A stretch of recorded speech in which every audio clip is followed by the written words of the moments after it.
નમસ્તે મિત્રો, ધર્મ મનીષ પંડ્યા ઓફિશિયલ ચેનલ પર હું મનીષ પંડ્યા આપ સૌનું સ્વાગત કરું છું. મિત્રો, અખાત્રીજ એટલે કે અક્ષય તૃતીયા આ વર્ષે તારીખ 30 એપ્રિલ 2025ના રોજ અખાત્રીજ એટલે કે અક્ષય તૃતીયાનો તહેવાર આવી રહ્યો છે.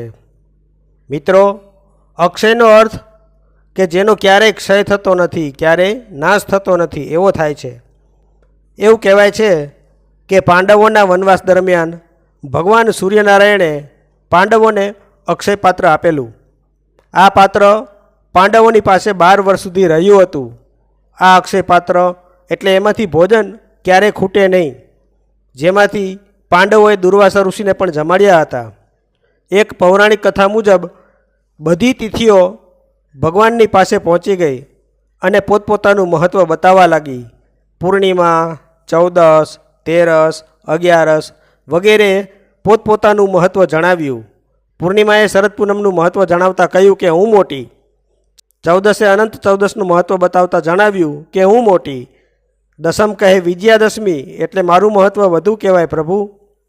આમ બધી તિથિઓ પોતપોતાનું મહત્ત્વ જણાવતી ગઈ, પરંતુ ત્રીજ એટલે કે તૃતીયા એક બાજુ ઊભી ઊભી રડતી હતી. પ્રભુએ તેને બોલાવીને પૂછ્યું, તું શા માટે રડે છે? ત્યારે તૃતીયાએ કહ્યું કે મારું કાંઈ મહત્ત્વ નથી પ્રભુ. ત્યારે ભગવાને તેને આશીર્વાદ આપતા કહ્યું કે તું રડીશ નહીં. વૈશાખ સુદ ત્રીજ, તું અક્ષય ત્રીજ એટલે કે અક્ષય તૃતીયા તરીકે ઓળખાઈશ.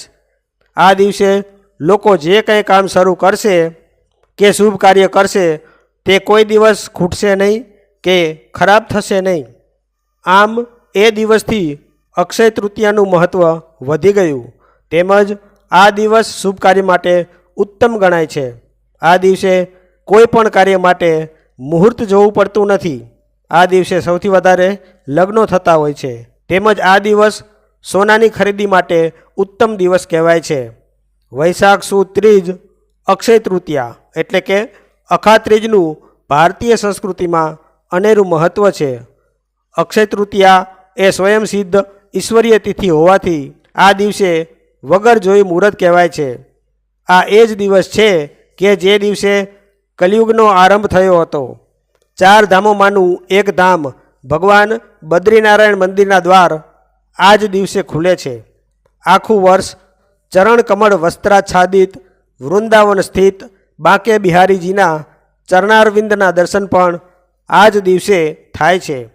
ક્ષત્રિય કુળના જમદગ્નિ ઋષિ અને દેવી રેણુકાના પંચમ પુત્ર એવા ભગવાન વિષ્ણુના 6ઠ્ઠા અવતાર રામનું અવતરણ પણ આ દિવસે થયું હતું, જે પાછળથી પરશુરામ નામે જગપ્રસિદ્ધ થયા. તો મિત્રો, આપ સૌ ધર્મપ્રેમી ભાઈ બહેનોને અક્ષય તૃતીયાની હાર્દિક શુભેચ્છાઓ પાઠવું છું. તો મિત્રો, જો આપને આવા વિડીયો પસંદ હોય, આપને આવી ધાર્મિક વાર્તાઓ પ્રસંગો સાંભળવા ગમતા હોય તો આ ચેનલને લાઇક, શેર અને સબસ્ક્રાઈબ કરજો. ધન્યવાદ.